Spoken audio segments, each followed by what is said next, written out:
Hello students, we had been doing the exercise of lesson 3, the story of the Saptarishis.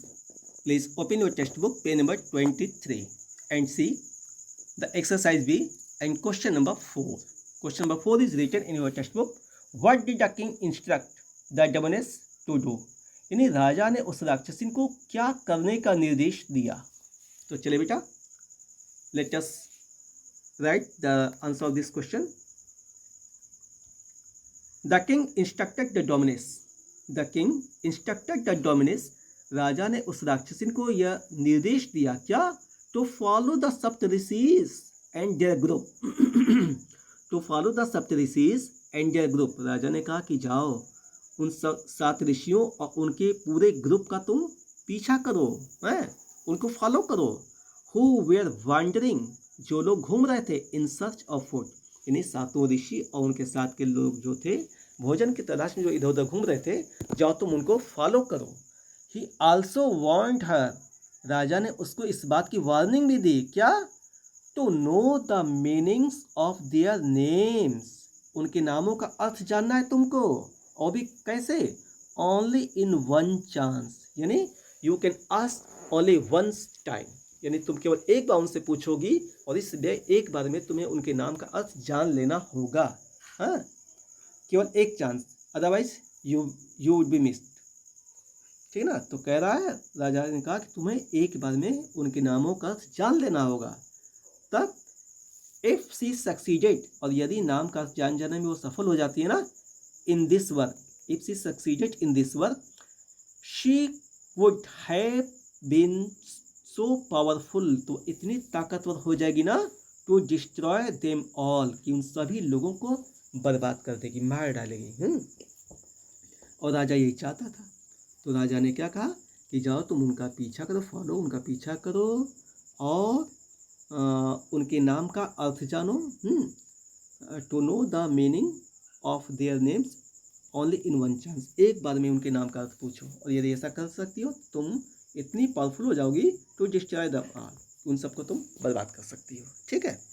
Now बेटा question number 5, से इन your text book. Whom did the rishis meet on their way to the lake? यानी झील के रास्ते पर वो लोग किससे मिले थे? Why were they astonished by his appearance? और उसको देख करके, उस आकृति को देख के वो लोग क्यों आश्चर्य में पड़ गए? तो बेटा इसका आंसर है, The rishis met a well muscled man. यानी वेल मसल्ड, अच्छी मांसल देने वाला, सुडोल बॉडी वाले व्यक्ति से वो लोग मिले. Well muscled man on their way to the lake. जब वो लोग झील के रास्ते जा रहे थे तो एक बहुत ही अच्छे सुडोल बॉडी वाले व्यक्ति से वो लोग मिले. दे वेर एस्टोनिश्ड, वे लोग आश्चर्य में पड़ गए. क्यों? बाई हिज अपीयरेंस, उसकी आकृति, उसकी बनावट, स्ट्रक्चर, उसको देख के वो लोग आश्चर्य में पड़ गए. क्यों? क्योंकि because even though there was draft and hunger, क्योंकि चारों तरफ जो है ड्राफ्ट, सूखा था, भूखमरी पड़ी हुई थी, भूखमरी मची हुई थी एवरीवेयर, चारों तरफ, क्योंकि सूखा पड़ गया था. ठीक ना?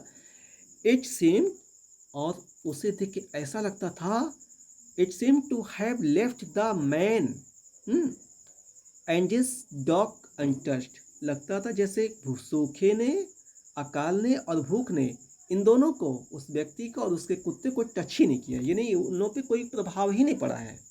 ये लोग इतने ज़्यादा जो है मतलब हेल्दी दिख रहे थे. ठीक है. Now see the question number 6 in your text book. Question number 6 is, why did Indra reward the Saptarishis? Indra ji ने 7 ऋषियों को क्यों रिवॉर्ड किया? ठीक ना? और व्हाट वाज द रिवॉर्ड, और वो पुरस्कार क्या था? तो इसका आंसर है बेटा, लॉर्ड इंद्र रिवॉर्डेड द सप्तऋषिस. भगवान इंद्र ने ऋषियों को, सप्तऋषियों को रिवॉर्डेड किया, पुरस्कृत किया. क्यों? बिकॉज दे हैड ट्रूली, ये गलत हो गया था बेटा, they had truly conquered hunger. Conquered माने विजय प्राप्त करना, मतलब because they had truly conquered hunger, क्योंकि सचमुच में उन लोगों ने भूख पर विजय पा ली थी. ठीक है ना? एंड प्रूव्ड देमसेल्व्स, और उन 7 ने अपने आप को प्रमाणित कर दिया था, बियॉन्ड टेम्पटेशन, कि उनके अंदर कोई अभिलाषा, कोई लालच नहीं है. ठीक है ना? इसलिए उन्होंने पुरस्कृत किया था। और बात है ना व्हाट वाज द रिवॉर्ड, वो पुरस्कार क्या था? तो इसका आंसर है बेटा एज ए रिवॉर्ड, यानी पुरस्कार के तौर पे, as a reward for this. हाँ, इसके लिए पुरस्कार स्वरूप उन्होंने क्या किया? They would ascend to the heavens, उन्हें स्वर्ग जाना था, and take their place among the other stars, और दूसरे सितारों के बीच में उन्हें अपना स्थान ग्रहण कर लेना था। सो दैट, ताकि फॉर एवर, हमेशा के लिए, पीपुल वुड सी देम, सभी लोग, विश्व के सभी लोग उनको देख सकें, and know about their greatness, और उन सातों ऋषियों की ग्रेटनेस के बारे में, महानता के बारे में जान सकें। ठीक ना? In this way Lord Indra rewarded the सप्त ऋषि, इस तरीके से भगवान इंद्र ने उन सातों ऋषियों को जो है पुरस्कृत किया। ठीक है ना बेटा? इन्हें अपनी कॉपी में लिख लीजिएगा, और इसके बाद का जो है नेक्स्ट डे देखा जाएगा। ठीक है ना? That's all, thank you.